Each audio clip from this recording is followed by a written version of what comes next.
The following is intended for mature audiences only. Discretion is advised.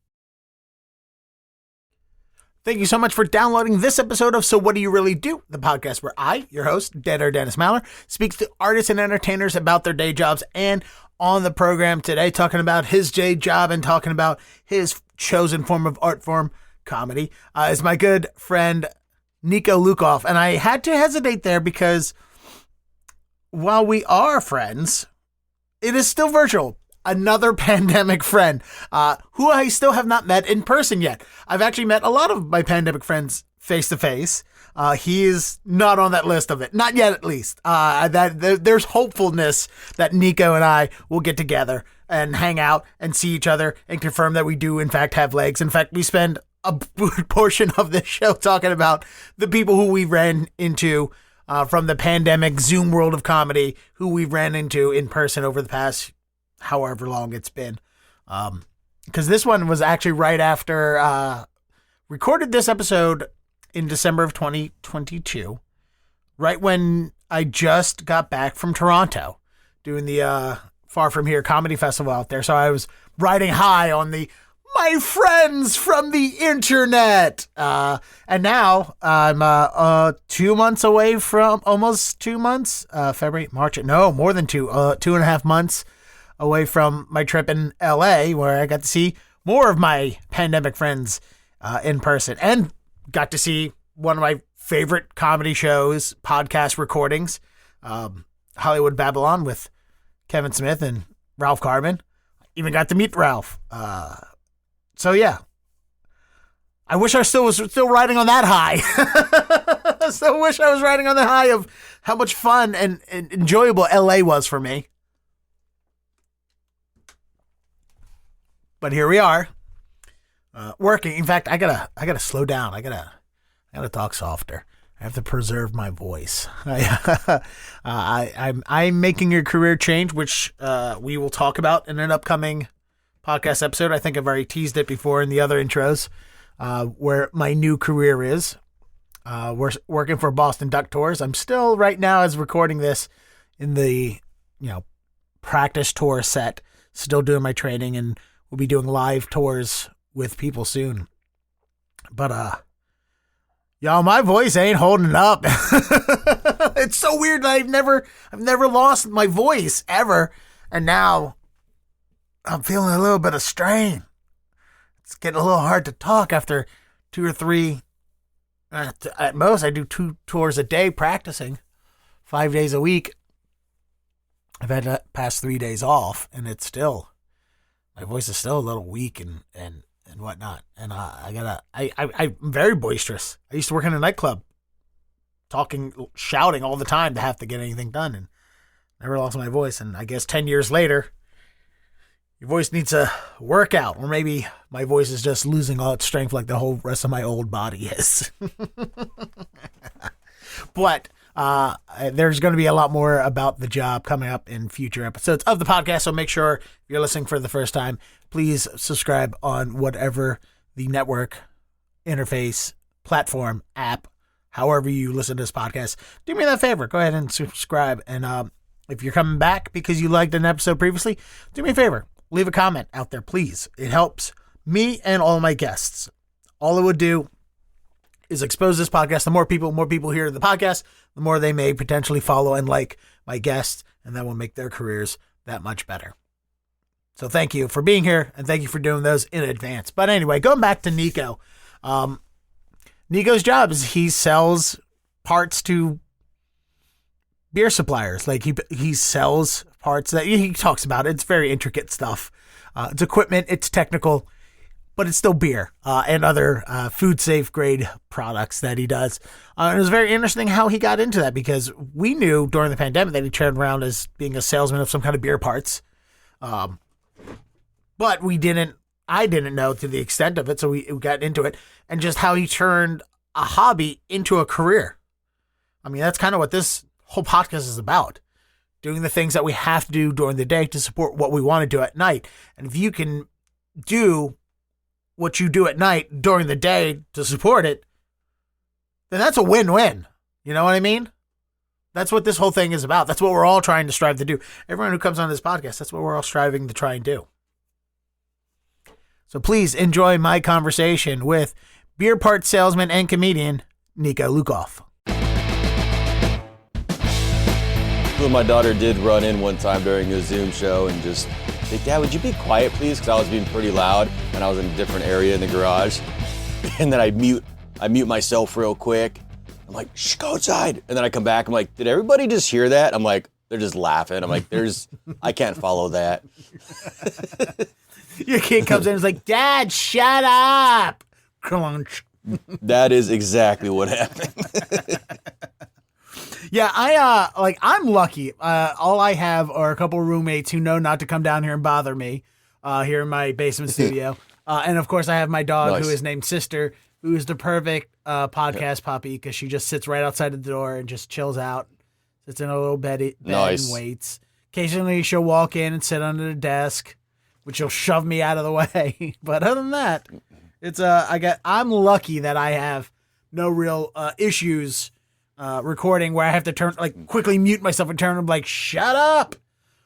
Even during the pandemic, the one roommate that would come down here just comes down here to smoke his bong on the other side of the curtain, and he's moved out. So, I have a podcast studio here, and then on the other side of this curtain is a literal drug den. Fair enough. Well, yeah, I mean, this is where I sit and do my stuff, and then somebody gets smoked up over there. They do their addiction. And you sit there and do your thing and then go outside and you also get smoked up with your smoker, your barbecue. Yep. I do. Which, by the way, is all right, we'll get into the job in a second, but I'm curious about the hobby because Sure. Your food Instagram pics are so much more better than my, here's my vegetarian meat substitute thing I made that I swear tastes like the real thing, everyone. Is barbecuing a required hobby if you're also into craft beers? Like, is it a hand-in-hand thing? I think I started getting craft beer. The beard came, the gut came, and barbecue. Pretty much all at the same time. It's like go together. It's minimal requirements. Like it's like the Boy Scouts. Like you have to earn each rank of your craft beermanship. I get like a brisket badge, and So, all right, argue over ales being not lagers. Yeah. Yeah. Oh, yeah. Correcting people on the difference between lagers and ales. Yes, that is definitely a craft beerman's merit badge to put on your. Yep. I gotta believe they're not gonna have sashes. They're gonna have kilt. You don't have sashes. You put your merit badges on a utila kilt. Nice. So let's talk about the job because. Yeah, it's an interesting one because, I've worked in the food service industry, and your job is food service industry related, but it's supply based. Basically, you're a supplier of it, which is not a job you hear a lot of people have. Like you might know a couple like beer distributors or wine distributors, but you work specifically at a brewery, and I don't know this detail, so I'm going to make you tell me what it is because I'm going to say something that's wrong. fine. So, you did just about everything. I'm just kidding. So I don't work at a brewery. So the company that I work for, and I'm in sales, that company is, we build machines called glycol chillers. They're process chillers. Basically, if there's any process somebody's using, which a lot of times is in the food beverage space, that needs to be cooled. We build a machine that sends cold fluid through their equipment. So like if you go to a brewery, it's the easiest way to explain. At a brewery, got the big like shiny stainless steel tanks. Well, on those tanks, there's actually, they call it a jacket inside. There's a little space inside that goes around them to have a coolant go through that to make sure that beer is the right temperature. When you're making the beer, you want to ferment it properly. The yeast has to be happy and all that stuff. So temperature control is really critical with that. So the company I work for builds the machines that cools that fluid, pumps it through their piping, goes and keeps the beer the right temperature. So that's it's a pretty I know critical you work part. for a manufacturer of a product, but for some reason in my brain, that product is also manufactured in a brewery, which is not correct at all. And I know that. But every time I picture you going to work, you just walk into a giant warehouse. There's vats everywhere. And instead of walking into like a factory or, where most people work, an office. But in my head, it's like they manufacture, like when you go to work, they're manufacturing both equipment for beer and beer. But they're not selling the beer; it's for their own needs. That's what's in my head. I'm sure some of the team does that. And a lot of places I do go is breweries. So like I work out of my home office. I did that before COVID, and then I would just get on site, go to breweries, and meet with them, figure out what they need. Like Fran's Bakery uses our chillers to cool their dough mixers. So a lot of different businesses use it, and it just happens to land me in really fun industries. So beer, wine, spirits, even cannabis extraction. Dairy farms, cooling milk on farms. That was a big part of the business too. Oh, yeah, I can imagine you need to keep dairy, even before it's homogenized. You got to keep it at a certain temperature because, you can't refrigerate these big, huge vats of milk. You got to keep them. Yeah, you can't you can't like bottle each little cow's milk and put it in a thing before you homogenize it. No, so you want to make it cold right away. So cows are milked, goes through some systems, and then it goes through a heat exchanger that uses glycol, our cooling equipment, to cool that milk before it goes into a vat that goes on a truck to then be processed somewhere else. So on farm, where the cows actually are, dairy cooling is a good amount of the business that we do. And actually, our company started like 30 years ago. They built the first machine to do that. So it's pretty first machine of its type to be able to do that cooling. So yeah, it's neat. Moving energy. Wow. What so before your company, what were they doing? Were they just using ice, or was it a different? So that's a great question. I asked them, they had used some machines, but they had taken a lot of the pieces of equipment apart, and we, the people that founded our company, actually just made like a packaged unit, as we call it, to do that cooling. And also there were ways like people would like bury milk and run cold water over it, like from a stream or something like that, and just not, super consistent methods. And of course, as food safety becomes more and more, something that's paid attention to more and more, that became more critical. Okay, well, you see, that's the thing. Like, that's the thing, is there's so much technology that goes into stuff that we don't even conceptually think about. Like, we couldn't even fathom that goes into the manufacturing. It's like, we know you go up to a cow, you milk a cow, you put it in a bucket, and then they separate the buckets into gallons, and they shows up at my grocery store, or in my case, the gas station, where I buy most of my groceries because I'm too lazy to walk to the actual grocery store. Yeah, it has opened my eyes to a lot of that too. Like, I'll just be like, oh, there's Fran's bread at the store that the mixer needed to be cold to do that. And I sell the machines that do that. So it's, it's kind of interesting. I like it. How many times are you walking through the grocery store with your kids and you go to point out and start telling an anecdote about a product? It's like, oh, one time I was at that dairy farm, and the kids just go, Dad, we don't care about cooling food. Stop. It has definitely happened once or twice. Where I'm like, oh, we're getting this food, and this came from this, and yeah. Yeah, I have too many obscure anecdotes in my life to where, like, I know if I start telling this story, somebody's going to be like, cool, guess I had to have been there. Like, you should have. It was really neat, damn it. So how did you come to work for this company? Was it just something that popped up? Is there prior experience in this industry of equipment or general sales? Yeah, so I started in the beer industry towards the end of 2008. I actually started a business at home selling hops to breweries. Actually, first of all, it's to home brewers, because I was a home brewer. I was making beer, enjoying doing that. There's some shortages on certain hops. So basically, the spice in a beer. Like if you're making a sauce, you're not using a large proportion of it to make the whole thing, but it makes a big impact in flavors and aromas and that kind of thing. So I started sourcing hops and selling to other home brewers, and ended up just finding a niche there, or niche. I'm sure I'm saying that wrong. There's a need for, and I grew to start supplying breweries themselves. I started buying hops from farms and just kind of wheeling and dealing and figuring out what people needed. And then after a few years, it became a full-time business where I was able to support my family and some friends and family members who worked for me in selling hops. So I was in the beer industry for quite a while. Ended up moving into equipment sales, and the hops business kind of went away. Basically, we made the mistake of trying to open a brewery,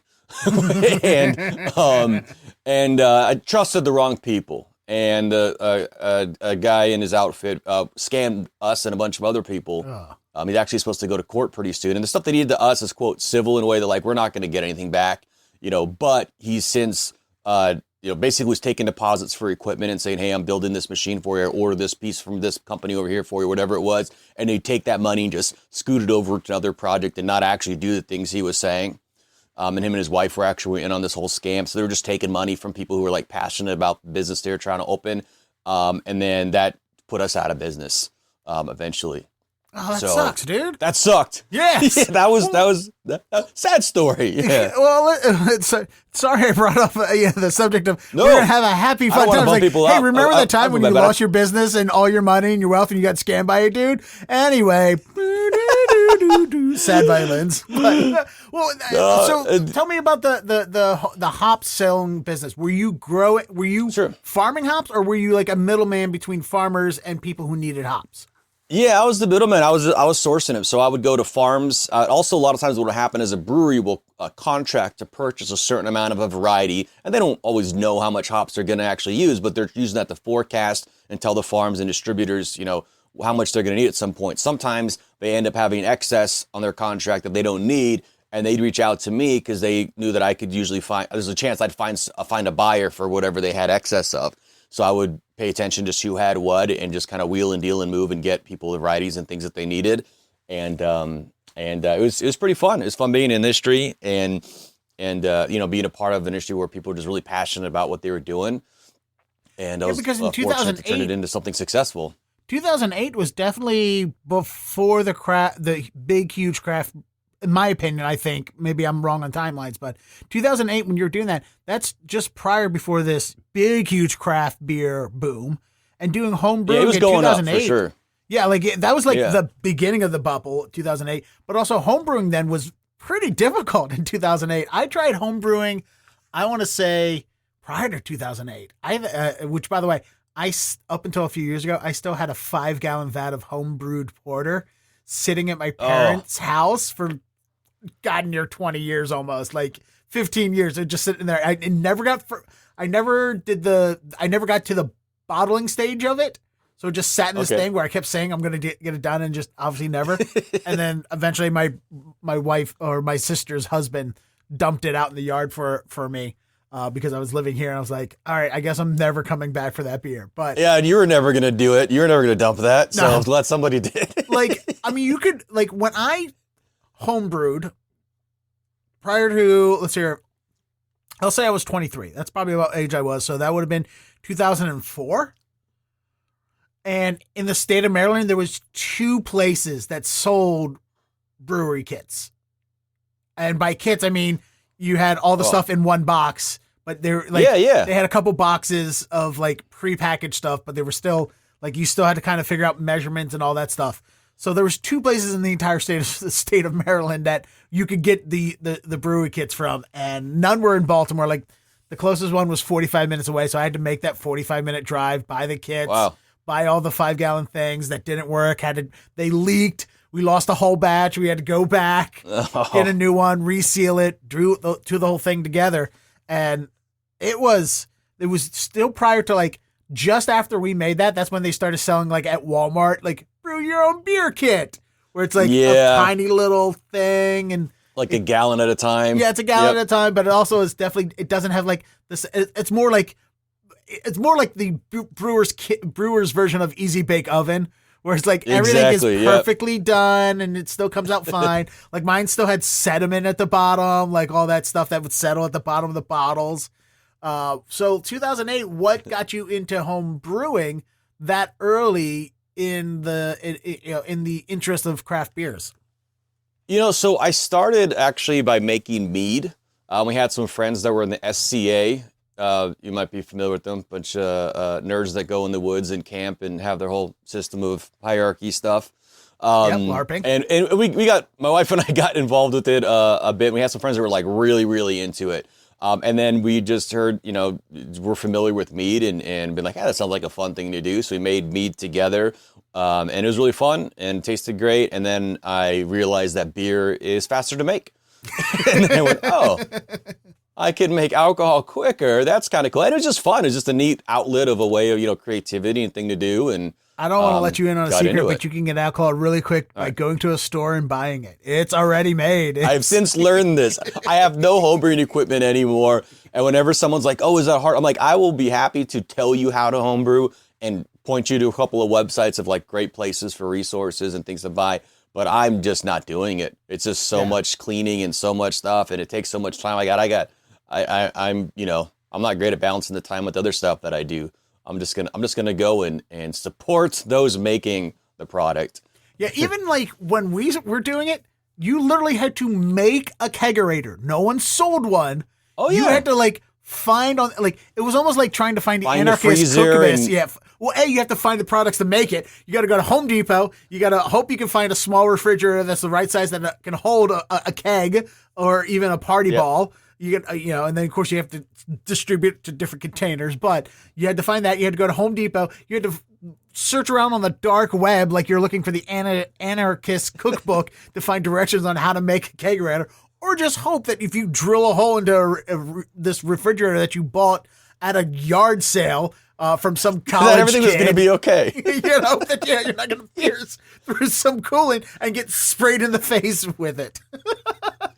Yeah, that's right. I use one for just do fermentation, where I got a chest freezer and I would hook a thermostat to it so it would kick on to keep the temperature at the right amount. Little did I know, some years later I'd be in the business of helping others make sure they have the right temperature on their beer. See, now if we were making a movie of your life, that would be the foreshadowing moment. That's what. There you go. Yep. That would be the beginning of the second act break that foreshadows your turn halfway through the second act break. I've been reading a lot of scripts and doing a lot of screenplay writing classes recently. I need to change my mindset. But all right, so yeah, basically all of this stems from just the hobbies of it. Is being in, I'm going to say the state wrong because so many of them are just blurs into my mind. I'm excited to see what you say. Idaho. Yeah. Okay, you live in Idaho. There's so many of them that are just whatever. They're all the same to me. Because I am a coastal elite. I don't care at all if you call it the wrong thing. It doesn't really matter. I'm on a black screen and I could be wherever. But yeah, I live in Idaho. It's near Boise. Is a lot of this industry, obviously Idaho is well known for farming. So is a lot of the industry the reason you were able to get into this because of living near where all this is happening? Or is it just a coincidence? I can imagine hops farmers that you're connecting with can't all be in the state of Idaho. No, and people would ask me that when I was selling hops, and I worked for, I worked with several of the farms in Idaho, but most of the hops I got were from different places. Yakima, I imported some from Germany. I've imported and just, got from wherever I can, get them from, for whatever I needed. But it was just convenient because so after the hops business, I started, I still want to be in the industry and finding ways to, serve that industry. I started importing stainless steel equipment. I found a supplier in China that did a good job of building those stainless steel tanks you'd see at a brewery. And then I was the middle person in that. And I worked with somebody to kind of help engineer some brew house equipment. And then I would import that. And then part of that, though, I was saving people money on that portion. I want to make sure the mechanical part, the glycol chiller, that was super important. I knew if that broke down, that'd be a big deal. I wanted domestic support for that. So I reached out to the company I now work for because they were known for having the best machinery for that. And then eventually with that company, my sales rep who I worked with, and I was their customer, ended up needing a salesperson in the Northwest region. I'm in Idaho, and I was looking for a real actual job and a stable paycheck. Yeah. And then that just kind of went from there, and that's how I got in there. So it is convenient that I'm here with that because a lot of our business is being in dairy farms. So I'm going to a lot of, that's a lot of what we got in Idaho. So it is convenient, but we do have salespeople all around the country that just focus on different things, kind of depending on where they are. What I'm hearing from you is a very interesting thing that I can empathize with, just in a different industry. You're a person who's you're sourcing equipment and necessities and needs of people in the farming, brewing, food industry, where I was kind of a similar person in the like rock management thing in the early 2000s for my life, where I was like having to consult bands on where to get stickers from, on what websites on hosting sites, on CD distributors and all that stuff, where like I had that same thing where it's like I'd be talking to a band, they're like, yeah, we're about to put out an album, we're just not sure where we're going to get pressed at. I was like, oh, well, what you need to do is you need to talk to this company here, and I'd be giving them that information. Where it's like, they'd be like, hey, where do you get the stickers at your band? Where does your band get their stickers from? I'm like, oh, well, we get them from Sticker Guy, so go to stickerguy.com. You got to make sure that your artwork is a certain size, this or that, because in the early 2000s, no one knew how to Photoshop anything. Nobody knew what DPI was or that stuff for the most part. Like, you had to be a real computer geek in the late 90s, early 2000s to know that stuff. But I had to learn that stuff because there was no one else to learn it from. I was figuring it all out on my own and then passing that knowledge on to other people. So it's interesting to hear somebody else who is kind of also a self-starter, facilitator of the things in their industry that literally started out as a hobby and that you turned it into a business. I've always liked just finding what's not there and what I want to be there, and then figuring out how to fill that, and then helping other people do that too. Like similar to how we met in, on Facebook with Zoom stuff, like Displaced Comedians. Like that's what that was. I wanted a thing that I didn't know that was there, and I wanted to put it there and make it happen, and then help other people kind of get to share and get value out of that too, and help share that knowledge of, whatever it happens to be, whether it's making beer or where to go on a Zoom or, whatever it is. All right, and we'll get to Displaced Comedians because I have a lot of thoughts on that. Which you've seen and heard many of my thoughts about it, whether you wanted to or not. But so when you, so let's talk about life pre-pandemic on this, because you were working from home. You said you were working from home. You basically had a home office through the company. How, from then to now, let's talk about, before we get about like the details of it, how much of your work has changed or been enhanced because of the pandemic? Really, I just traveled a little less. I mean, that was the biggest thing. Breweries took a hit in certain areas, in certain styles, or in certain business models. So there was a little less of working with breweries for a little while. Certain, not black and white, but like a lot of breweries just stopped their projects of opening. When it becomes not legal to have your business, people start not, rethinking that sometimes. But other than that, I mean, it really, just like a lot of businesses, a little more video calls. Like, we were already doing that though. So it really was just like, I guess I'm just not traveling quite as much. And that was really the biggest, difference. It didn't really change a whole lot for that. And just my family was home more with me. Okay. So it sounded like what you were doing was already technologically up to date with, like, I don't know, Google Drives or Dropboxes, or just digitally communicating with each other. We were already doing that. Okay. That's great. Yeah. We did more. I mean, we just started doing it more often and more video calls than phone calls, kind of just internally, because there are other areas of the company that were a physical office, so they were used to seeing each other every day, but I wasn't. So it was like, okay. We were already, like I said, pretty much doing it already.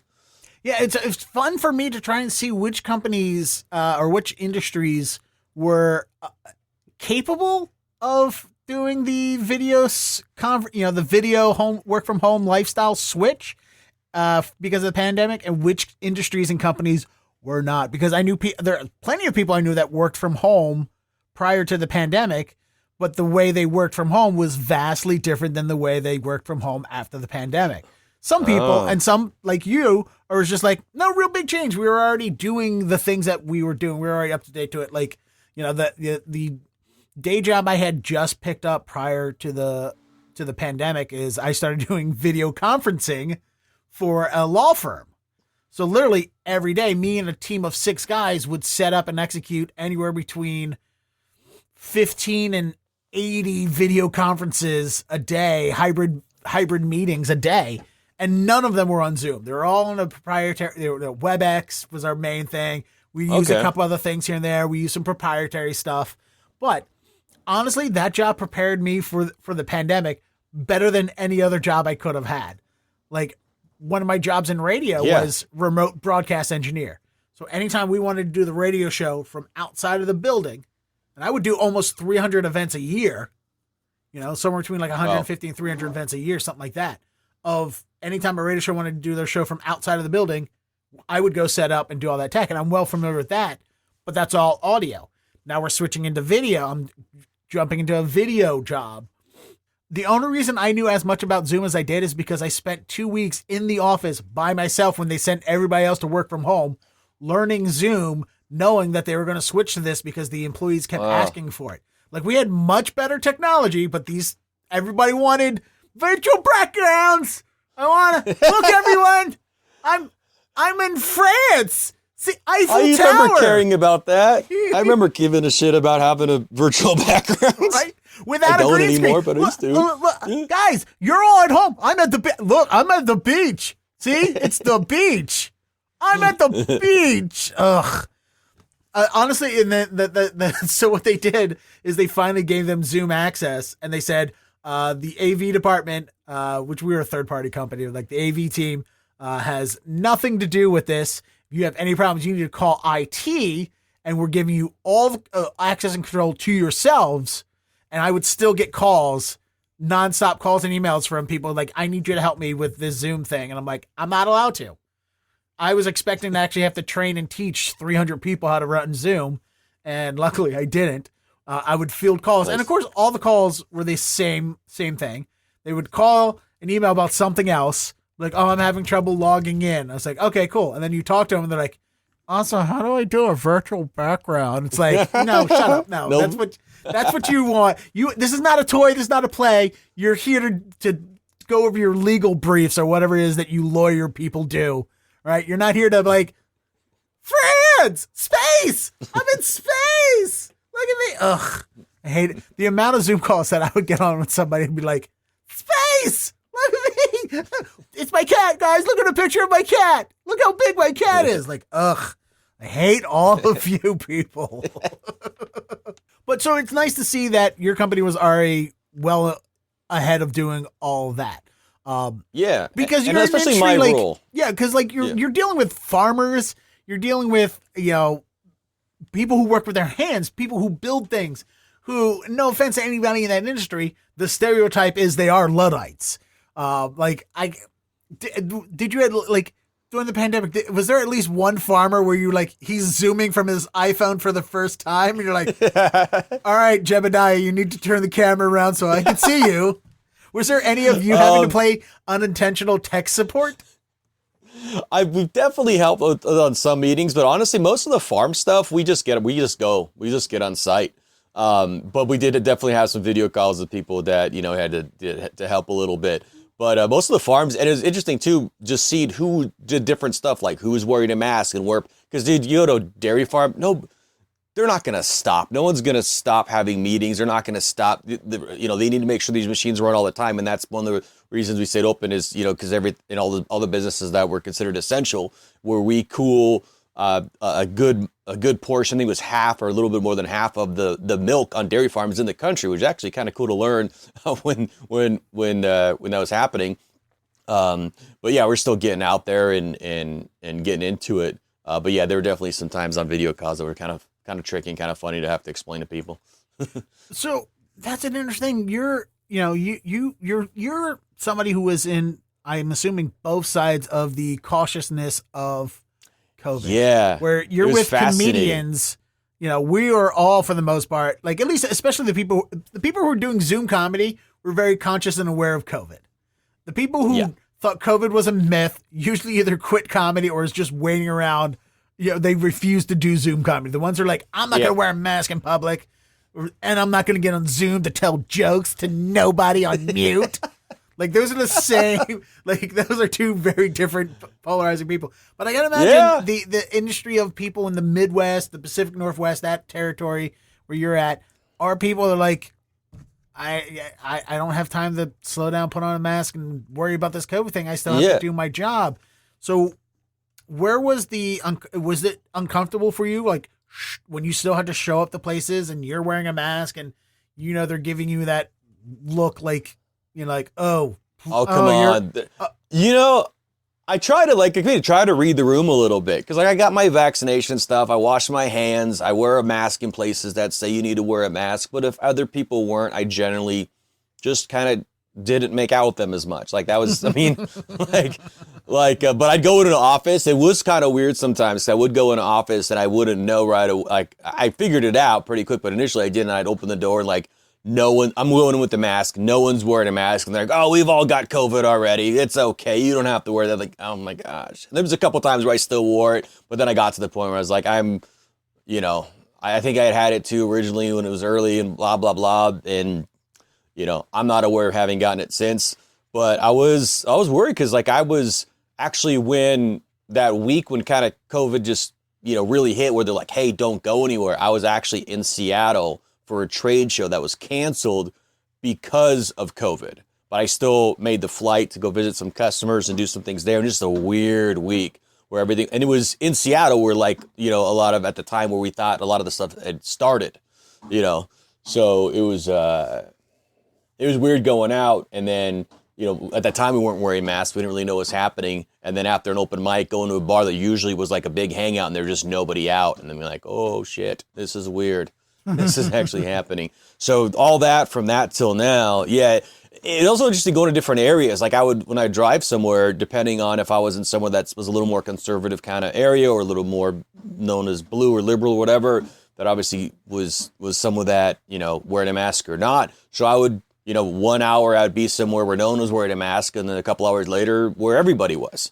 It was just, see, that's where, interesting for to navigate. me, I have no... I'm, for the most part, during most of COVID, pro-mask. But I don't know. I had a very complicated relationships with masks in that I agree masks are preventative. They're not protective.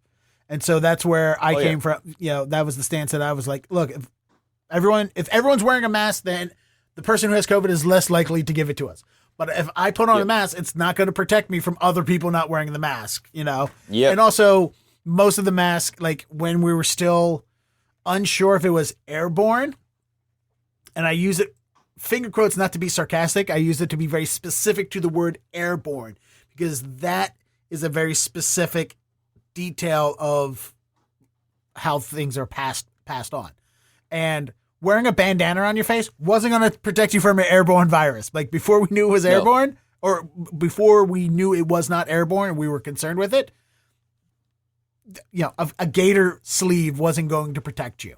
Like the N95s, yes, which nobody was wearing. Full air respirator. Even an N95 is not going to protect it. Is not as good at protecting you as a respirator, like a full sealed respirator and stuff like that. So there was still, in my mind, a lot of this is performance. There's a lot of self-soothing things, but even still to this day, like the amount of people that wear a mask under their nose is like, who are you fooling? Why are you doing this? Like, stop it. Like either wear it right or don't wear it at all. Yeah.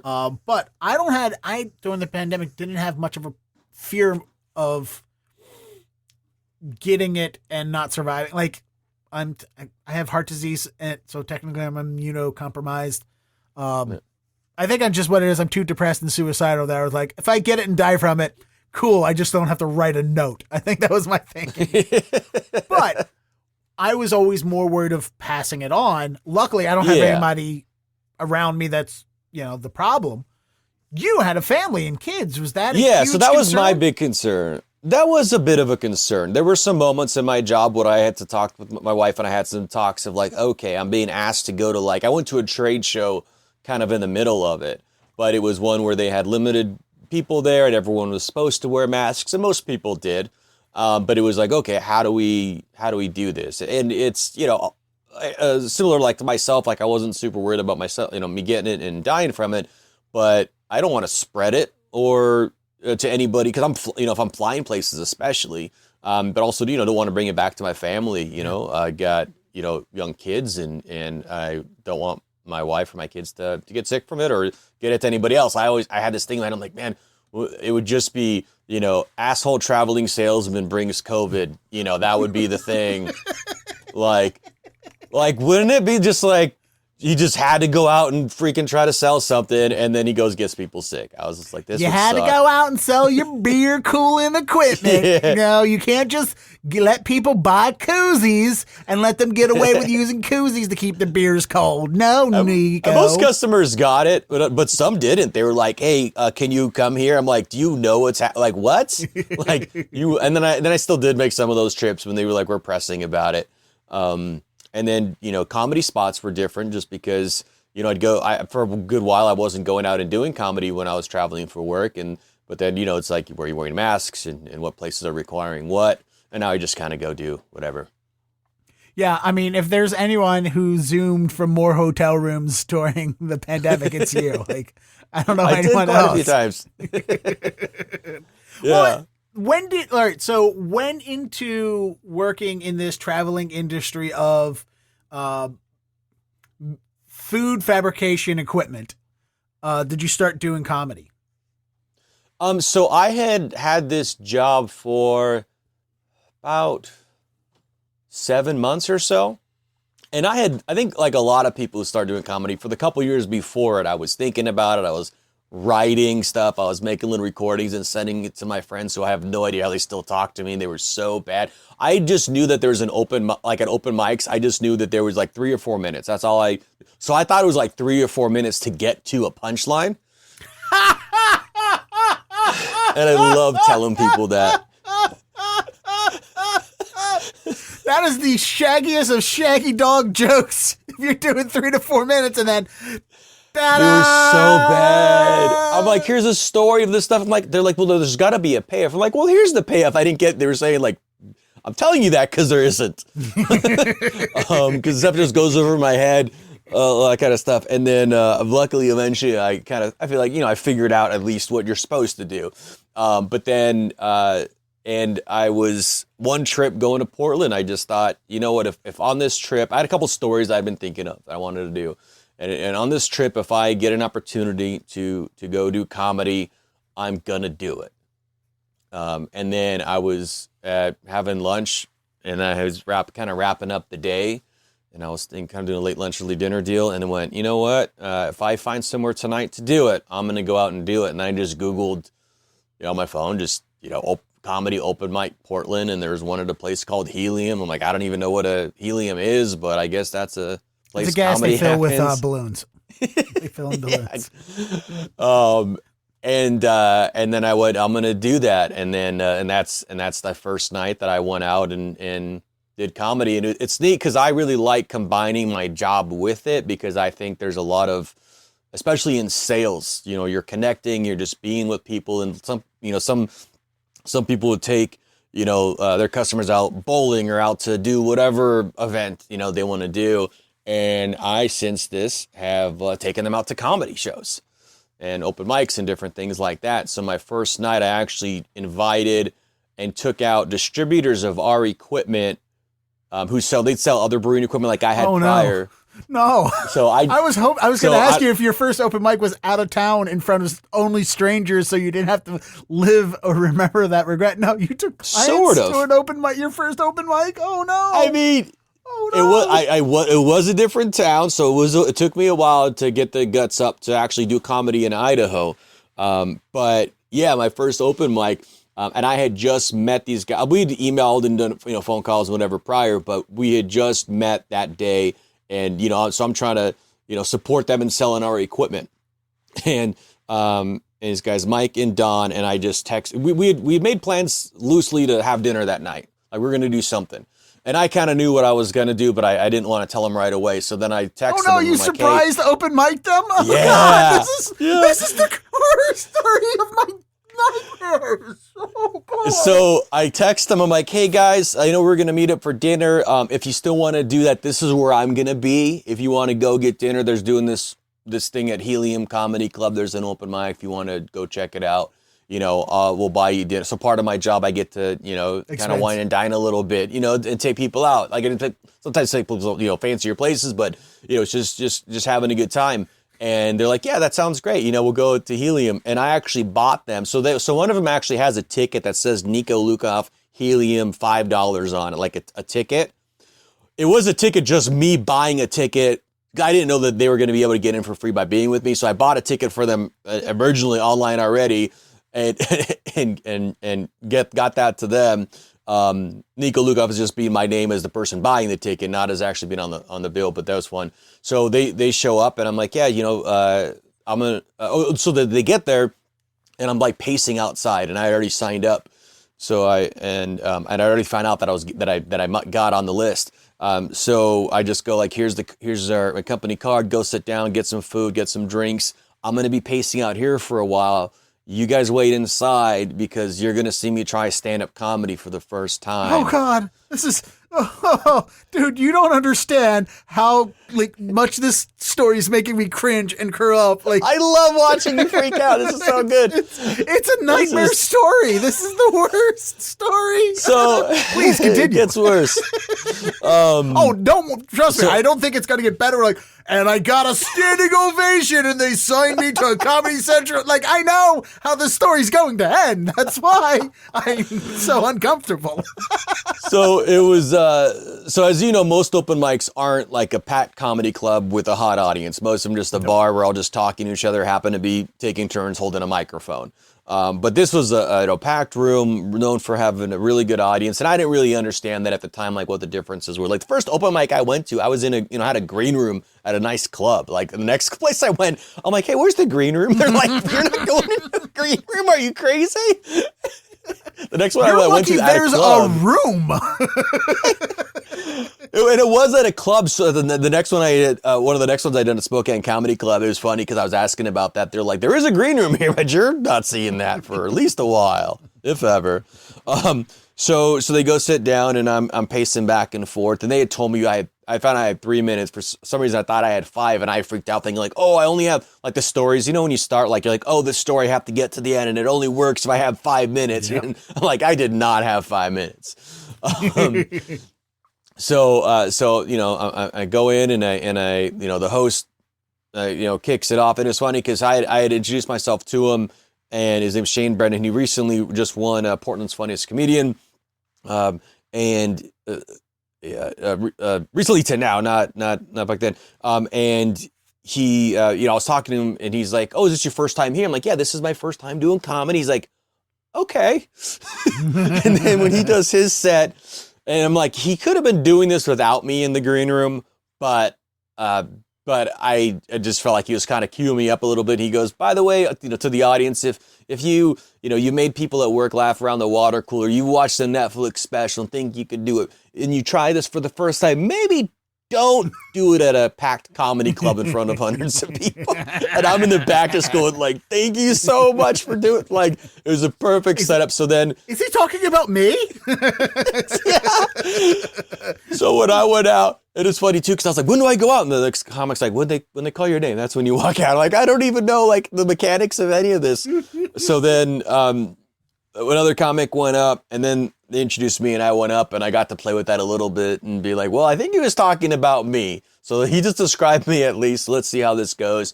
And I didn't die. I had obviously could have been better, but that first time also people love on you a little more. They know it's your first time. You have a little bit different energy, but it went fine. They're a little more sympathetic. I felt amazing.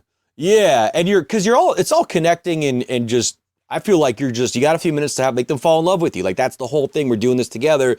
And, they know it's your first time. You get a little bit more love on that side, but which is nice.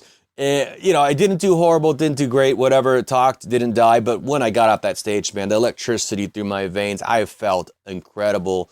And I was 100% sober. I didn't want to screw up any more than I was going to anyway. And 2, I just want to feel that disparity, for that fear, and then the thing actually happening. I want to feel that juice, and I did, and it felt incredible. And I sat down with the guys that I had just met and just drank and enjoyed the rest of the show.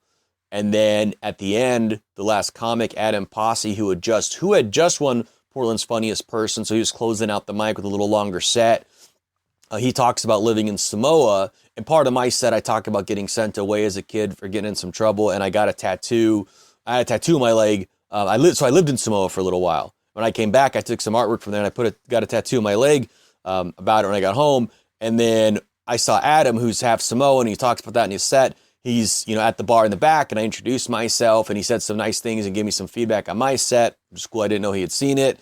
And I said, hey, I lived in Samoa actually for a year. The place I mentioned on stage was Samoa. I didn't specifically say that because I hadn't figured out jokes for it yet. But I'm like, that's really cool that you're Samoan here. And I showed him my tattoo. And then he's like, dude, he's like, I've never been to Samoa, so you're actually more Samoan than me. And just a nice dude. He's fun. And then he ends up, he leaves the guys I'm hanging out with. He goes to talk to some other people. He's like, hey, you guys, I'll see you later. I'm going to go talk to some people. So I thought I'd never see him again, and that was fine. But then he came back and he goes, hey, do you want to go to another mic? I went, oh, that's a thing? That I had no idea this was even an option. And we go to a more of a typical open mic where it's a bar and it's just the comics and a couple of drunk people, at the bar and the bartender. So I ended up going up there, and then he invited me to go hang out at their, it's called the Clinton House. It's a party house, the comics renting the house in Portland. So I hung out with all the comics I had seen that night before, a lot of them, their boyfriends and girlfriends and bartenders, and hung out till like 3 a.m, drinking White Claws on the porch. And that was my first night into comedy. Oh, wow. See, see, here's the thing that I learned about you I noticed about you, because by the time the pandemic hit, like you were doing, if I remember correctly, comedy a little bit off and on, and then the pandemic hit. You were only in maybe a year in when the pandemic hit? Yeah. 7 months from my first set to that. So I feel like it struck at the right time for the way. So I had just gotten a taste, and I was naive enough. Like it was the right combination of things, I think, to be able to, I won't say take advantage of a negative way, but utilize the situation. Yeah. Well, it's one thing that I noticed about you that is really hard for a lot of people when they start comedy is that you have charm. Like you just have a natural charm ability. You're a likable guy. You're jolly. You're happy. It's easy to be on your side of things, because you're likable. And that goes so far in comedy than anything else. And it's also a thing you can't teach somebody. Either you are just likable or you're not. I've had to learn to be more likable. Yeah. Well, no, I've had to learn to be more likable because there's traits about me that are very unlikable. Like I'm very boisterous. I might be 5'6", but I'm a big personality. I take up a lot of space on stage. I'm very aggressive looking. The bald head, the beard. I'm going to just naturally aggressive person, even if I'm not trying to be. I just come off that way. And I've had to learn to use that to my advantage, or how to underplay that to get people on my side before I can start doing that. And if I come out like on stage too hot, too fast, too big, I'm going to turn a crowd off real fast. So those are things that I've had to learn to balance. Even though I'm very gregarious and I can be very likable, it takes it takes a certain mindset, or it takes a certain amount of me being palatable for me to be the likable that I want you to like me at. And we know how many comedians have no personality, no charm, no likability. They just come out there and they tell jokes, and you're like, all right, well, no wonder you can't sell this dark humor joke of suicide. It's because you're just generally unlikable. Like, if you get them to like you, they'll be on board with your dark jokes. Like, so many, like, you're a sociable person. You can go out and you can talk to people, Yeah. How many comedians do we know just can't talk to each other, let alone talk to just civilians outside of being on stage? And that is one thing that I appreciate that. And I do feel like I'm likable, whatever. But like more I want to touch on there is I know so many comics who, and as everybody does, that like they're on stage, they're extroverted or whatever, but off stage, they're not. Mm-hmm. And I am as extroverted as a person can be. I just always have been. I have stuff that I feel is important to say. I want to say it. I'm going to find out a way to say it to people.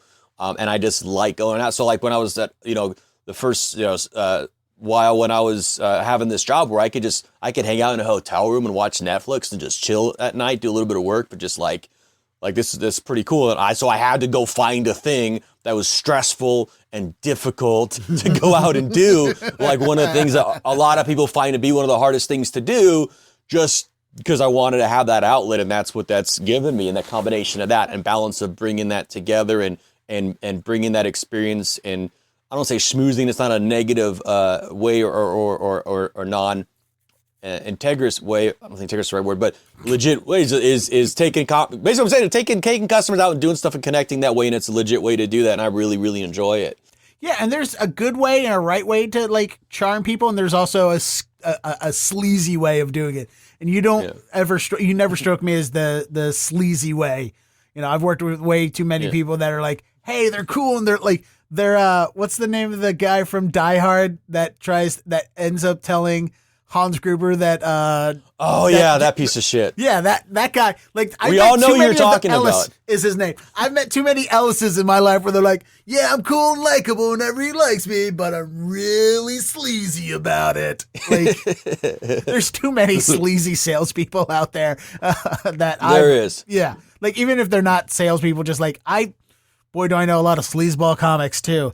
I'm not going to mention names on that because, I could mention names. Not like any of them listen to the show. They're usually the ones that are telling people behind my back how much my show. Honestly, I have gotten comments from people about this show that like screen grabs of secret text conversations about me that claimed I edited celebrity, some of the bigger name celebrities I've had on there. They have claimed that I've edited other interviews and just inserted myself into it. I'm like, bro, I got skills, but I don't have that kind of time or patience. Like, yes, I can do that, but I'm not going to. That is way too, it's literally easier to just get them for an interview than it is to I believe you that was Lewis Black I was listening to this morning when I was listening to some episodes. I believe you that it was those guys that you were doing. Yeah, so yeah, like, speaking of comics who are sleazeballs, those are the ones. They're like, well, he took Jessica Kirsten's words from her podcast and then he just inserted himself into it. I'm like, no, why would I do that? That sounds like a lot of work. That sounds like more work than it was when her publicist emailed me. But yeah, so, all right. So you were figuring comedy out basically, like, there's a lot of people like who can start comedy off that have stage presence, that have charm, that have likability, but they don't have jokes. And some of them, for the rest of their lives, will rely on their charm and likability and never learn to write because they don't have that self-awareness.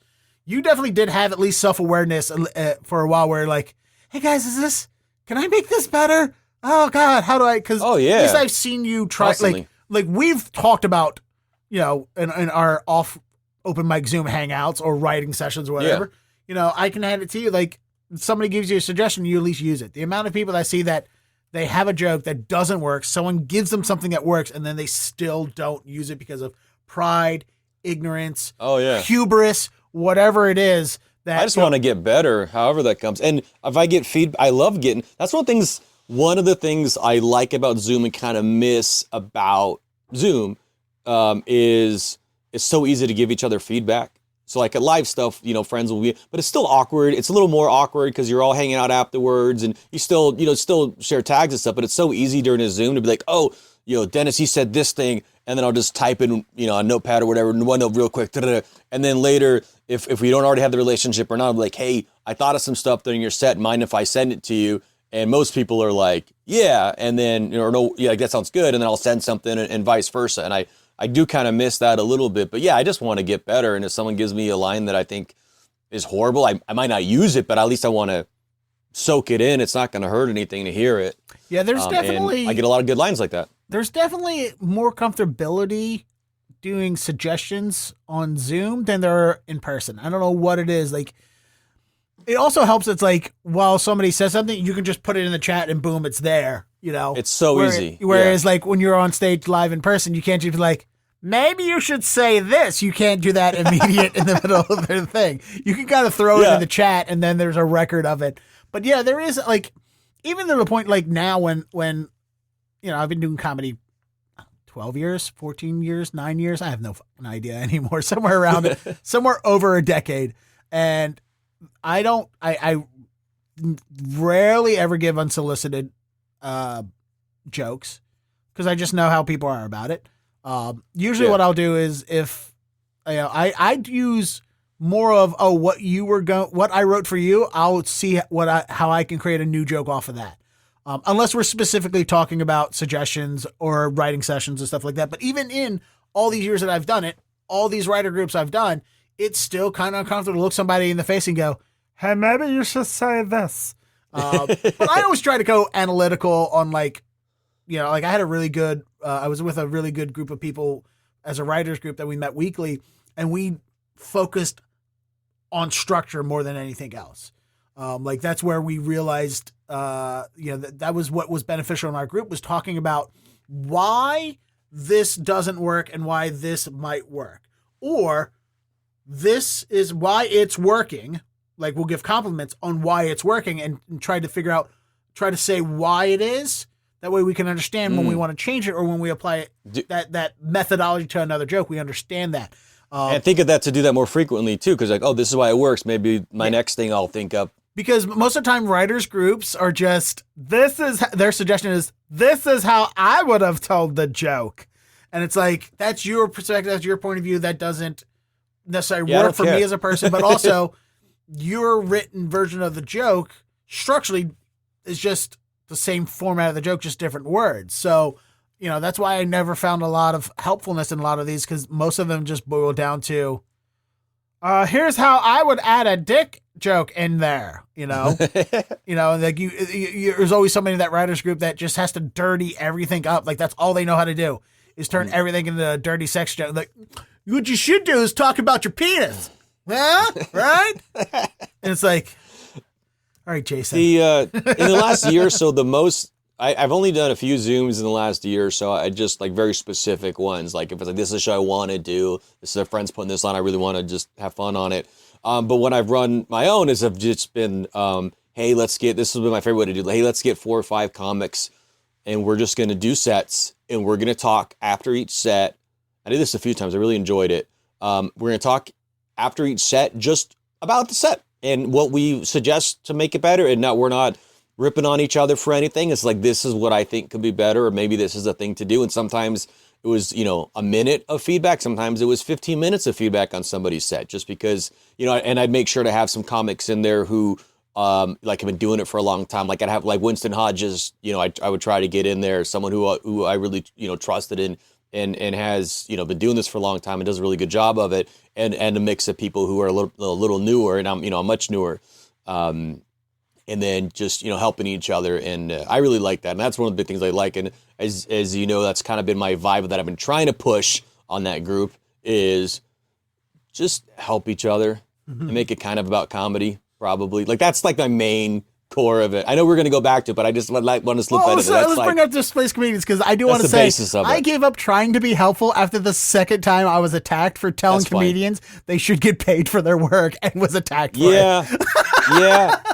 Twice, somebody was like, hi, I want you all to work for free and do this and that. I'm like, hey guys, everyone, you're great, you're wonderful, you deserve to be paid, don't accept for being free. And then the comment section reply was like, we don't deserve to be paid, shut up, Dennis, stop ruining this for us. I'm like, whatever, all right. And there's and I hear that. It's like when I see a comic who's a legit comic who I just know has a lot of value, leave the group or something. I'm like, damn it, I get it why you left, but I'm sorry that we lost you.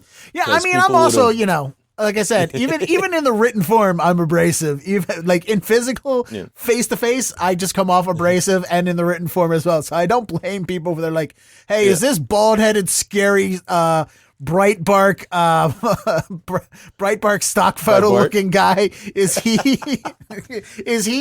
trying to attack us? And it's like, no, I'm trying to help you. I'm trying to better yourself. That's you dumb motherfucker. Even when I read my comments back to myself, they all sound like they're in this voice, and I'm like, I don't know. That's so funny. I don't know why. I don't know. Think about you reading your own comments and being like, wow, that was mean. That's really funny to me to think that. No, and it's obvious. I know your heart's in a spot, and we're all just a bunch of different perspectives of people too. So I know something I've learned about running this thing, if you want to call it running, whatever, being the person who technically is the person in charge. I have a hard time even saying that. The displaced comedian, the man who created the Displaced Comedians Facebook group. Yeah. I did that for sure. Is seeing that there's so many perspectives of different people, and I could generally tell fairly well, I think, if someone's heart's in the right place, but they're just saying it in a way that's not going to get the reaction. And that goes back to communication and connection, just what we all do, just like one of the most important things in life. I feel like, so trying to shift the conversation in a way when I get what someone's trying to say and they're saying it in one way, but let's try to help people understand this is where they're coming from, da-da-da. Well, That's kind of where a lot of my energy's gone. In comedy, let's just be broad about it. There is a general sense of ego that you need to have just to do comedy.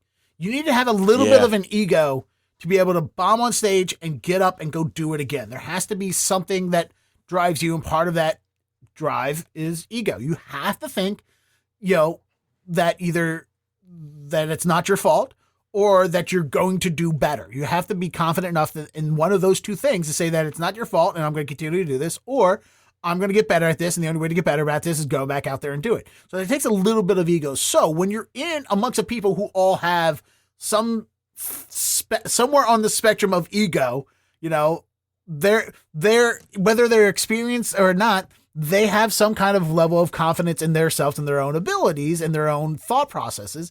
So anybody who's going against them, who's hitting them with it, is going to be defensive about it. Especially when you're talking about the excitement just to perform. You're like, oh, here's an opportunity for me to perform. So when you add in eager to perform, ego, naivety, and put in all these things, you're going to immediately look at anybody saying don't do this because of X, Y, and Z as being a threat. And I understand that. Yep. I get that.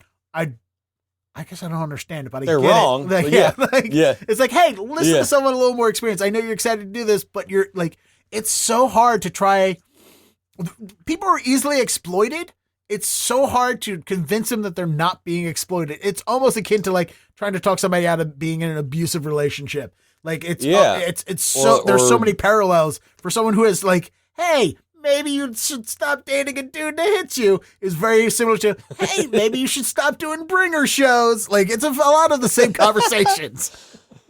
Oh man, yeah, and even just like someone probably at your, almost like an intervention too, is like someone who's an addict or something, something you just like, hey, you need to be aware of this thing. And I try to strip the ego part because it's hard, and I'm obviously I'm not always successful at it, but like in having those communications, because it's not about anybody's like, anybody feeling or being the right. It doesn't matter who's right. It's just like, how do we help each other?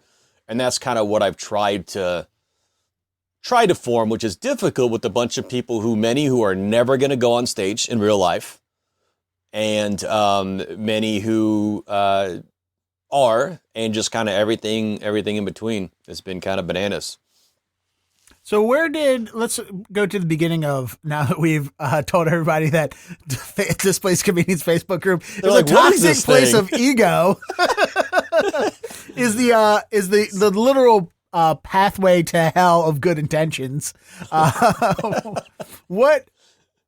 Because I can empathize a lot with you with creating that space, because I, up until 2018, when I moved here to Boston, there was a Facebook community that was very toxic, and somebody had put in the Facebook group of Boston comedians, put in a question as like, what do you guys think the scene needs and how can we improve it? And I sat and I started writing this really long comment about how we don't do any promotion for shows, that shows keep, like when I moved here, I used to hear about shows getting canceled all the time because no audience would show up. Or there's certain shows where an audience member did show up that you were so insular in your group of, we only want to be our boys club, you would basically make them so uncomfortable they'd leave. And you're not utilizing these tools and online resources and this and that about promoting. And I'm writing this big long comment and I went, select all, delete. And that's when I created, I went to Reddit. There was a Boston comedy Reddit page that was inactive. I messaged the person running it, said, hey, make me the administrator. I want to take this over. And I created a whole outlet of promotion aimed at comedy fans, not comedians. I wanted audience to show up the thing. That's what I created. So it started as a Reddit, became a Facebook page and a Twitter page as well, and became a website and a calendar site. And what I did is every day, 30 plus hours a week, I wrote up on this site and created Facebook, Twitter posts promoting the every show that was coming in the Boston area that day.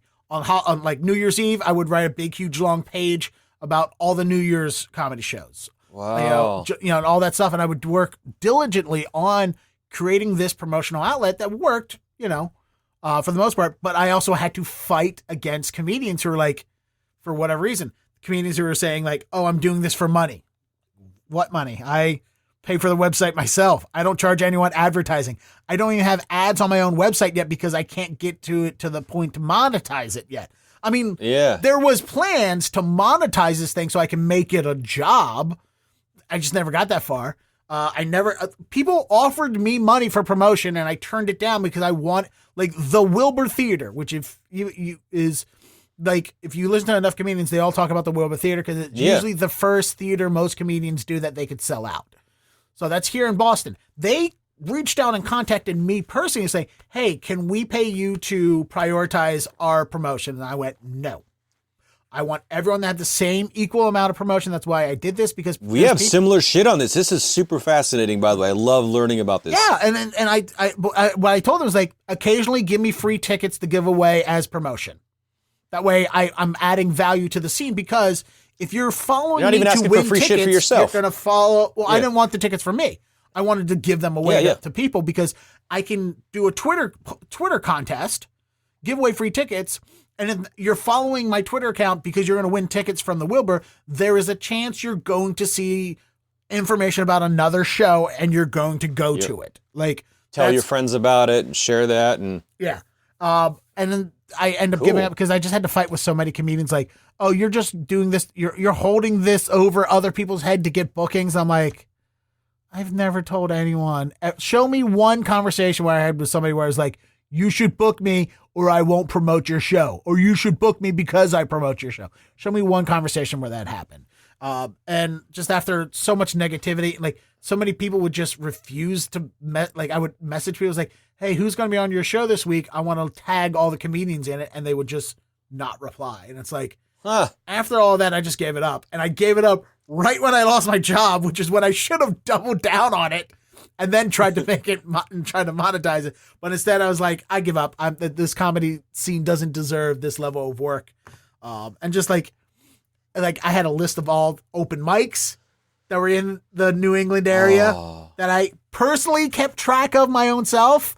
Unlike Bad Slava, where you're like, if a mic dies, you have to tell them. Like, no, I was every month reached out to people like, hey, is your open mic still going? Okay, cool, thanks.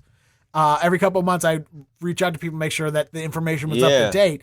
And other comedians refused to give that information to traveling comedians who would come into town.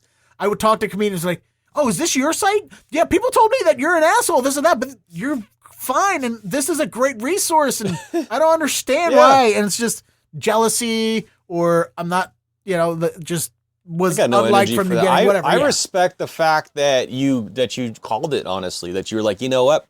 Done. Yeah. Well, it's also like you're having to deal with that too. Similar thing where it's like, oh, high and mighty Niko picking and choosing censoring comedians. It's like, no, you're just an asshole who used the N-word and we got rid of your post or whatever it is. I just made that up out of the clear blue. That is not anything that happened. I was just creating a fictitious example. But things like that, I always know I made the right call when I get angry DMs. Then I'm like, oh, I should have kicked you out sooner. I was just being real. Not like I try to make that as a last thing, removing somebody from a group. I feel like it's kind of a big deal to do. And it's got to be based on something real, not just, seventh hand information about nothing. It gets bananas. That's interesting. I didn't know that you did that. So kudos to having done that. And also realizing, hey, maybe it wasn't worth, figure out when your energy doesn't need to be utilized. That was. Yeah. I mean, I have to try and I've done so many things that don't bring me joy that I feel like I need to do. And I was like, this is me paying dues or this is just the way of life of it. I'm getting older and older where it's like, I can't do the things that don't bring me joy anymore. Like my trivia Yeah. nights, out of the 3 trivia nights I was hosting, I gave up one of them because one, I was overworked and burnt out. And 2, I was like, this one doesn't bring me joy.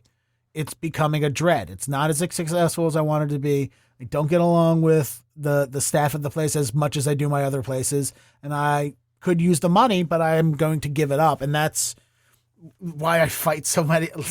Like, I'm not involved in the Boston Comedians Facebook group because I'm like, this doesn't bring me joy. Like, fighting with people online doesn't bring me joy. Some people love fighting online. Tom Myers loves to fight online.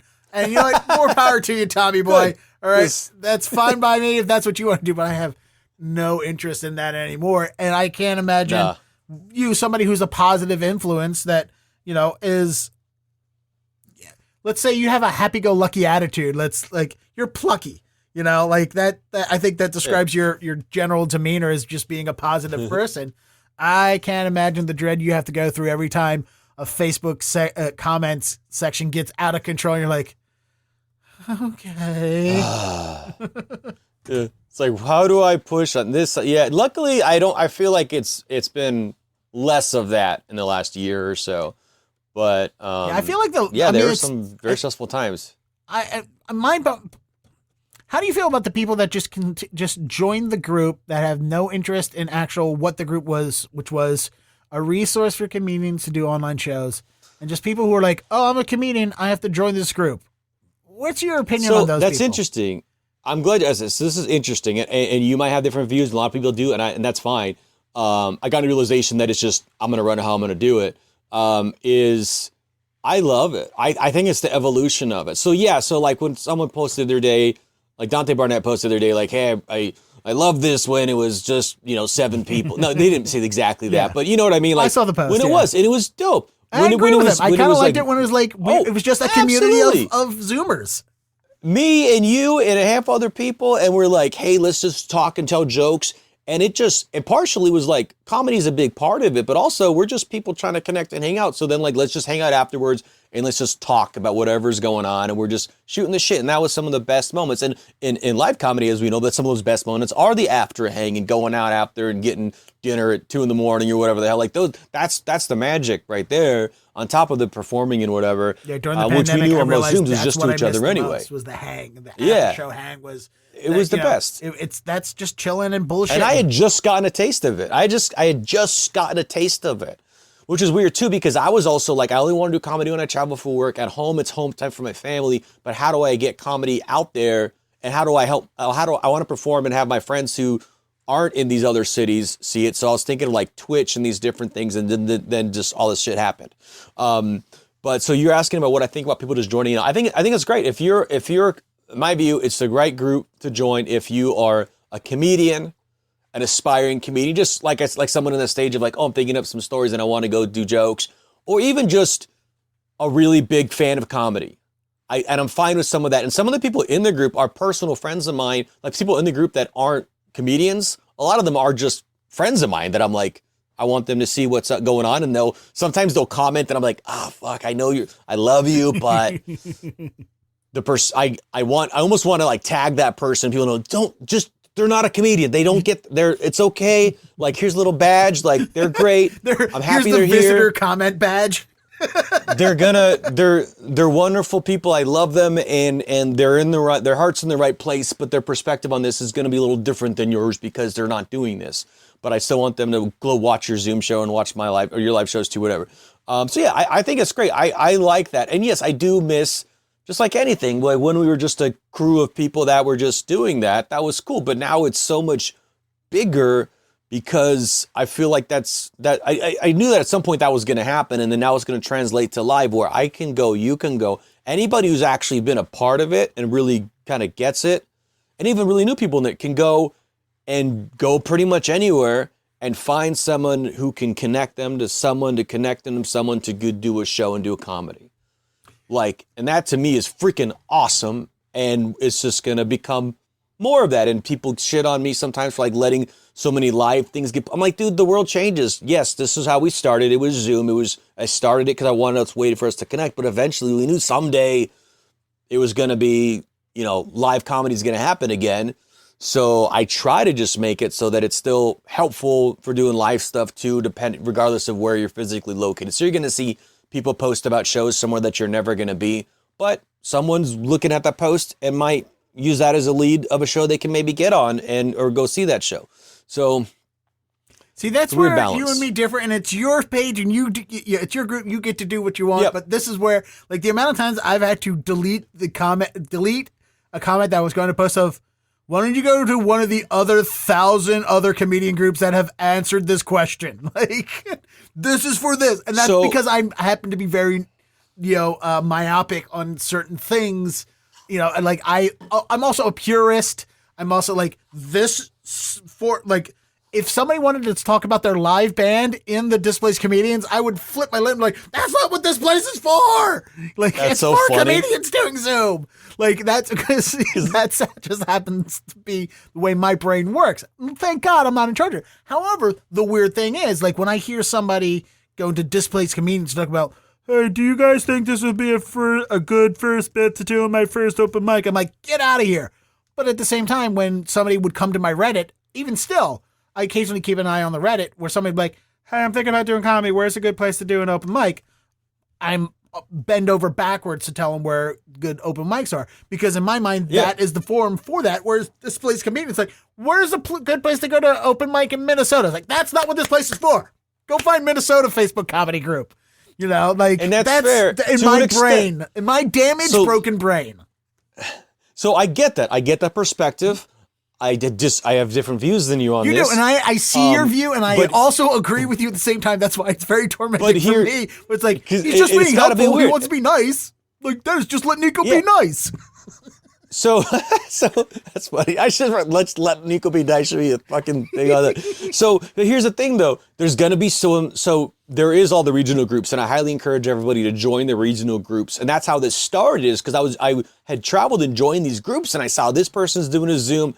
This person's doing a Zoom. Someone's got to we got to be connected and get in one spot so we know what's happening, because if we got a few people from all these different scenes, now we're a scene ourselves as the Zoom community, as you've seen that develop as being a scene.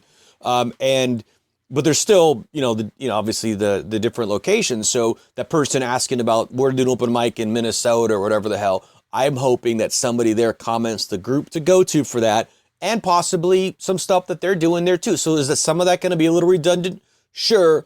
But I don't mind them posting that there, because we're also everywhere. So like, I've seen people comment, it's been really cool. And one of the things I love is when I see someone ask that, and then someone that I didn't know, or like I hadn't seen on a Zoom, or maybe like I'd seen them comment somewhere, and maybe I'd never seen them comment at all, but I'll click later and realize I've been in the group for 2 years. And they'll be like, hey, this is the place to go to. I like this place. Also, here's a group you can join for that. So you're getting more connected. And I still want all those regional groups to be what they are, but still having a centralized place where people can join and share information and help each other. I think it's important too. Yeah, if I had to spend my pandemic just doing only Boston Zoom comedy, I wouldn't have survived the pandemic. Like, Zoom comedy literally kept me from going insane. Like, I tried to sell so many people on it. It's like, look, yeah, okay, it's not the same. Whatever, you're telling jokes for people to laugh at. How's it different than being on stage? Okay.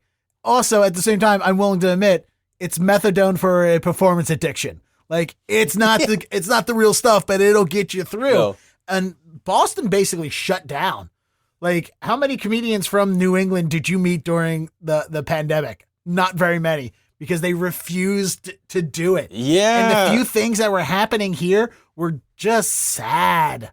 Like, they had no interest of like expanding against away from they didn't want to promote it to other people. They really was just like, it was just like therapy hangs and sad open mics. And it's like the few that were trying to actually tell jokes were just sad, and they didn't have any idea of like, well, let's put on a show and get people like, it was just Boston comedy during the pandemic was so depressing. And there were some people who were trying, and some people who were, trying to do good things. But for the most part, it's just everyone kind of just sadly gave up. And I'm like, I'm not going to sit here and just have do it every week, sit with you guys and just have a funeral to comedy on Zoom. I'm going to go out and tell actual jokes and have performances and try to make audiences laugh again. And if it wasn't for groups like, I don't know which one I joined first, if it was Panda Mike or Displaced or whatever it was. I think the first was Flappers, because Flappers was already hitting me up about that. Like, Flappers was supposed to do a satellite audition show for the Burbank Comedy Festival here in Boston at the club I worked at. Oh, okay. And I had, outside of the club I worked at, got accepted into that audition. And of course it was March 30th. It got canceled by the pandemic. So they were already like, hey, sending out group emails of, hey, we have these Zoom open mics. We have these Zoom shows, blah, blah, blah, blah, blah. And so from day one of them doing that, that's how I was already involved with it. And I know I was quickly involved with Rachel's Panda Mic, because I was like, oh, cool. This, I found this is something to do. And then, the rest is. That's interesting. You're already connected with them a bit with that, because so Rachel Rothenberg, her that was the first Zoom I did.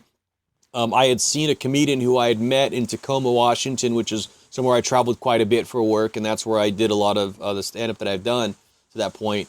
And Carol Freeman's a comedian who was there, now lives in Arizona. But I saw that she was doing a Zoom on Rachel's thing. So I was like, all right, I just want to watch and just see how this is. And I watched and I'm like, all right, I got to figure out an angle. Before I did the virtual background thing and bounced back and forth about caring about that, I was like, what angle in my garage could I actually show, and still and do this set. And then I was like, this is a thing I'm going to do. And then shortly after, do my first set on there, which, I feel like went fine, but it definitely, it isn't life. Like, anyone's saying it's the same thing. No one's saying that. It's just, but it's still not nothing. Yeah. And then I was like, all right, now I need to organize this. And like, someone's got to organize. I was actually talking to Rachel about it. And later I talked about it. I'm like, hey, like, is it weird that I now run this? Because her and I had communicated about, like, one of us was going to start a group to try to, do the thing that I was talking about, like connect everybody. And she just did it. And I did. And later she's like, I'm glad that I didn't. Yeah. I can't see Rachel doing it. No, like, she would start it and just be like, Wednesday Addams her way out of it. Fantastic and funny and great. And I'm glad that she had her group also, because that fostered a little bit of a different environment too, because she did have her group that she ran for a long time. And I just wanted to organize it and just have a place to do it. And eventually it was like, oh, this one main Facebook post is really long. I got to just make it a Google sheet that people could just go to. And then I would just like interrogated people, the information I thought was important or that I knew that I still know to be important. How long are sets? You obviously knowing things can change. How long are sets? Are you streaming this? Because that's also a weird thing. You used to go to an open mic at some bar. You're not broadcasting this to whoever. Now, are people watching this? I don't know, but could somebody look this video up and see you make this stupid dick joke? Probably. And do you want that? I don't know. I know some people that wouldn't do them if they were streamed. And then I definitely acted different, depending, you'd act differently depending on the situation you're in, and then putting like who people and where they're located. Because like funny that you mentioned that, like in your scene, because there were some scenes, as you know, that were more active. Like there's a lot of people in California that did a lot of stuff, like around like San Medina, Athena Rodriguez, and group, and then and then we had some people out of New York that ended up getting pretty into it, and like there were some ones out of Portland, Oregon, that there was a group of people that would only, for the most part, only do those. So like if you were in the other Zooms, you just didn't even know that scene, but that was cool because then if you're in the other Zooms and you found theirs, now you got more people to connect to, not just to do shows and stuff, but like just to talk to. And even though we know most of the people on here are comics and not just audience, that's still new audience that, there's other comedians that haven't heard your jokes before in these different scenes. And that was the interesting thing. Like I was just in Toronto the other week for a festival called Far From Here Festival. And the premise to this festival was all these comedians met and performed on Zoom. Now they'll be together for the first time in real life. It's the gimmick. Some of us had met in real life. I think it's cool. That was a cool thing. I loved the concept, loved the idea. Yeah. That's why I applied for it. That's why I got into it as an alternate, which they didn't have to tell me I was an alternate. All right. They sent me an email going, hey, you were not accepted, but you're on the list of alternates in case someone drops out. I was like, all right, never going to hear from them again. And then I get an email 1 month before the festival. They're like, hey, somebody dropped out. You still want to do it? I'm like, you didn't have to tell me somebody dropped out. You could have just said, Hey, Dennis, we want you for the we festival. made space. You were so good. We're like, we need Dennis in this. You could have just told me that it was that I was in the festival. You didn't have to. Anyway, which by the way gave me 1 month to get a passport together. Which oh, jeez. You want to know exactly what time I got my passport? What? 3 p.m. the day before my 8 a.m. flight. Oh my gosh! Right? Is that when you received it? You have to get it. Like you got to pay extra to get like the fast whatever.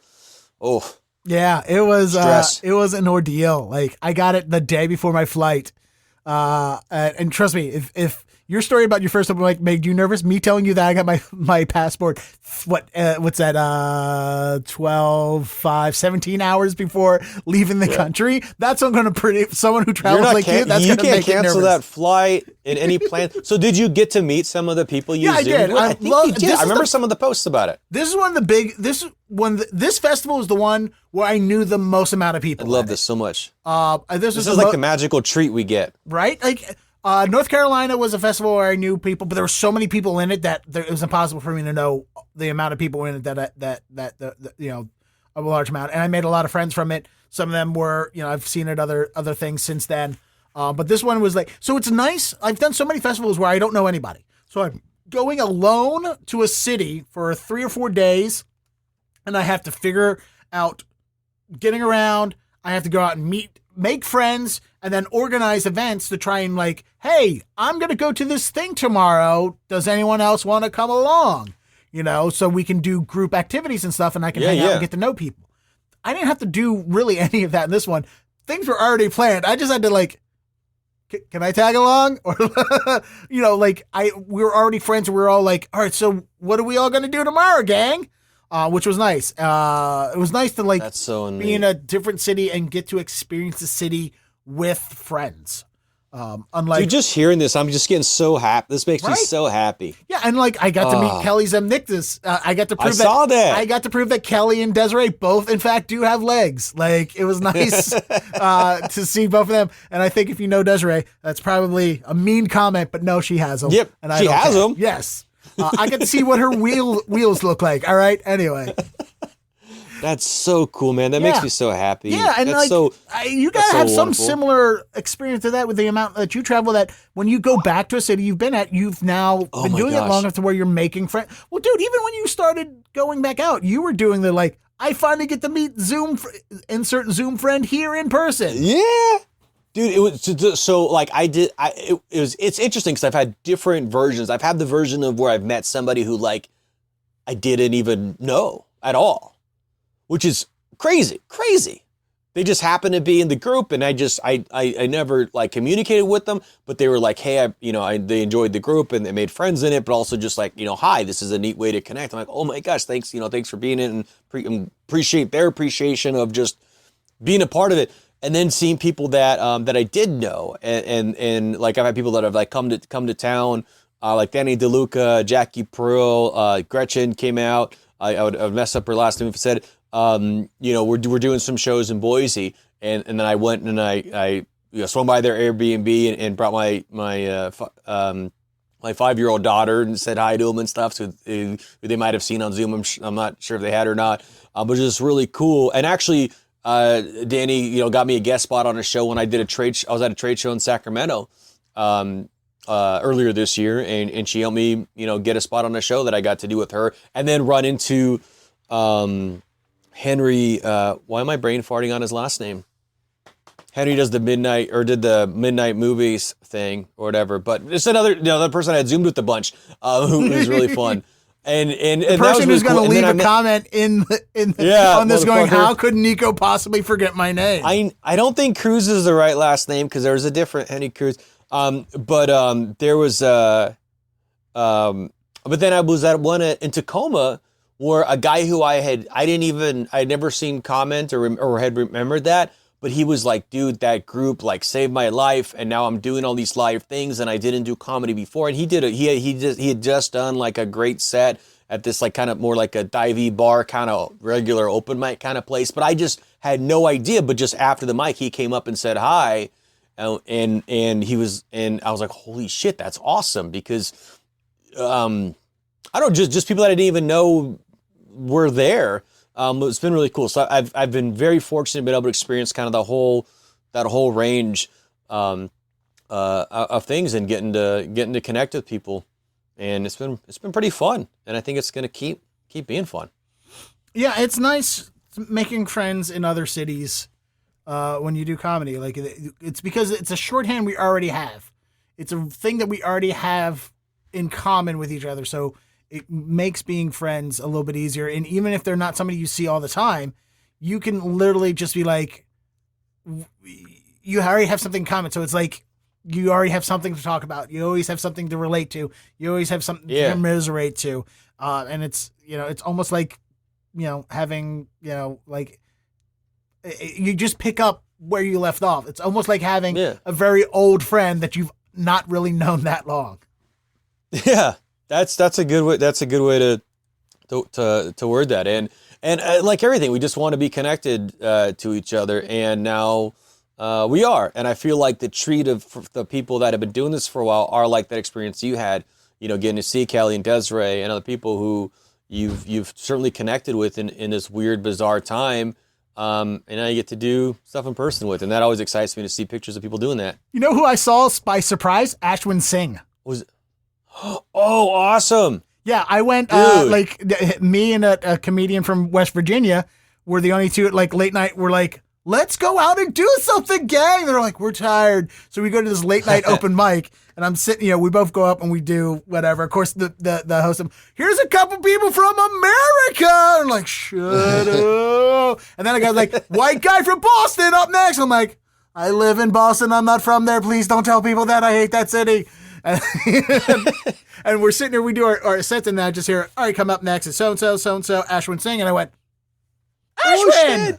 And he's like, Dennis, why are you here? Why are you so here? cool. Oh, you live here. Like, that was Ashwin and I, we have our animosity / friendship / whatever. You're strong personalities. Yeah, we're both strong personalities, and we both acknowledge and know that. And we get along when we have to.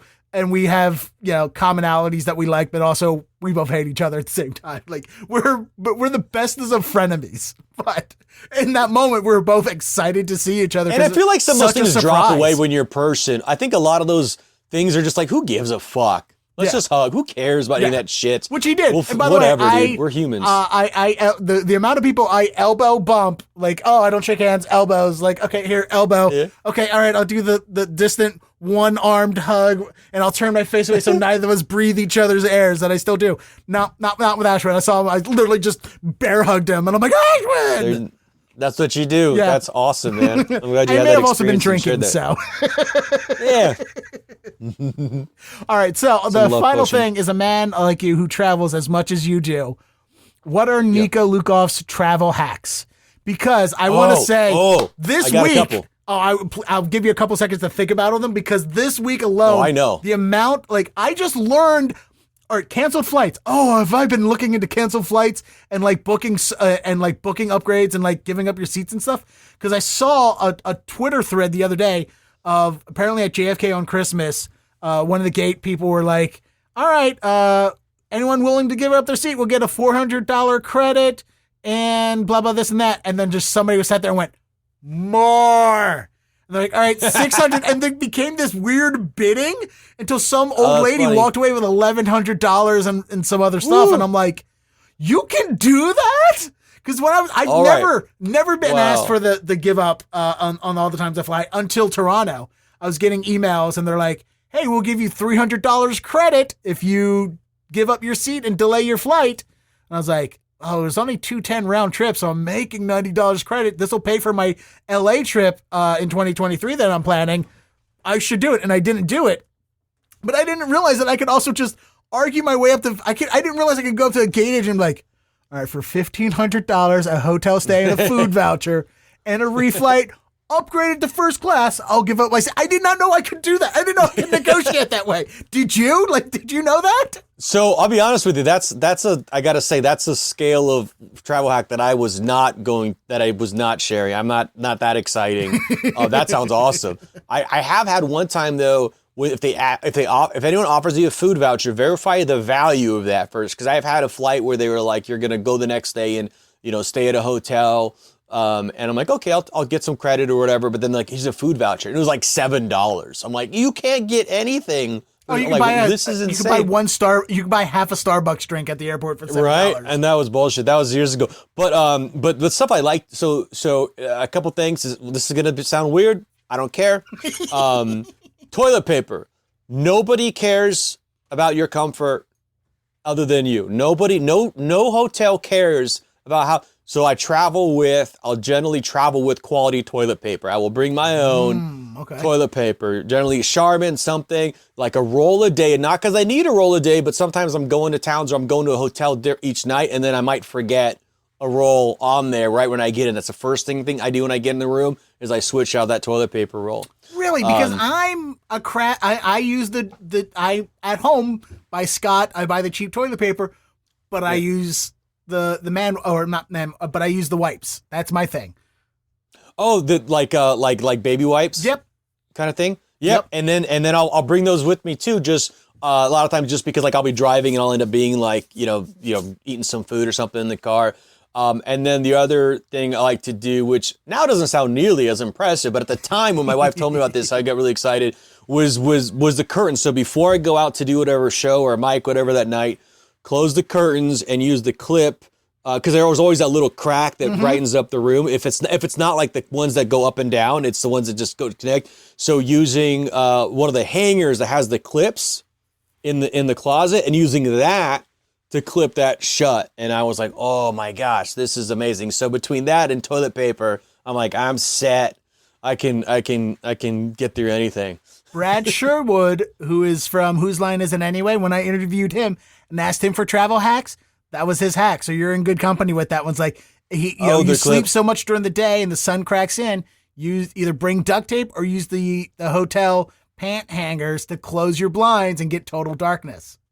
Nice. And then when you're flying a lot too, the lounge. I mean, that's if you're flying like Alaska lounge, I think it was like $400. So it's not free, but unlimited well drinks, food, and just somewhere to just chill at a hotel, chill in an airport, and like go to the like set your bags down and go to the bathroom and feel like a person and have your own little space. If you travel enough, getting those lounge passes. Freaking amazing, especially when you get like a bunch of delays and shit, and you're just like, well, I'm just gonna sit here and drink and eat until my plane goes, and not spend tons of money in the airport. Yeah, so I've never been in the lounge, but you bring up that good point where you can just leave your bag and go to the bathroom and be confident, because the amount of times that I'm like, the amount of times I have to just carry my carry-on into the bathroom, sling it over my shoulder, make sure I don't pee on it, and get it out of the way. It's like, this is so much easier. I just asked the person, I was like, can you just keep an eye on my bag? I know no one's going to steal it, because if they're going to steal the bag, where are they going to go with it? They're stuck at the airport. But even if they do. Don't mind the ticking sound, just I want you to watch it. Yeah, that's the big concern is like, here, you watch this bag. Like, that's what I feel like every time I ask somebody to watch my bag for me. Or if I get up from my seat away from my bag to go throw something away, I'm fearful I'm going to get tackled by airport security. It's like, unattended bag. Like, yeah. So, yeah, that lounge thing, if I flew enough, I could see the value in that, where it's like between the food and the drinks over a year. Yeah, that's definitely, you bring up a good point. And you've already mentioned the Batslava thing, and that's what I started with when I started doing comedy, was like, where do I go? And that's the site that I found that I would join the regional groups. And now I just find the regional groups. They usually have a good place and reach out to try to book as many shows as I can when I'm going somewhere. Which has been pretty fun, and been working out pretty good. Good. All right. Well, Niko, this has been a good, fun conversation. It was good catching up, because now that like we've all gone back to our real lives, none of us see each other online anymore. Yeah, so we don't know. So it's like nice to see and chat and remember that, why we're doing this and why we're friends and how we became friends and why we enjoy doing these things. So this was good. And it was nice to hear where you started, because I didn't know that you got into this industry because of a hobby, which the literal reason I'm doing everything I do is because I started out in community theater. I started out wanting to, take the things I was doing for fun and do them as a career. And you did that same thing too, but your, fun things was, making booze and you turned making booze into a career, which is lovely to hear. So thank you so much for being on the show today. Yeah, thank you. Thanks for having me on, man. I'm excited that it worked out. And like you said, it's great to connect and hang out again and catch up.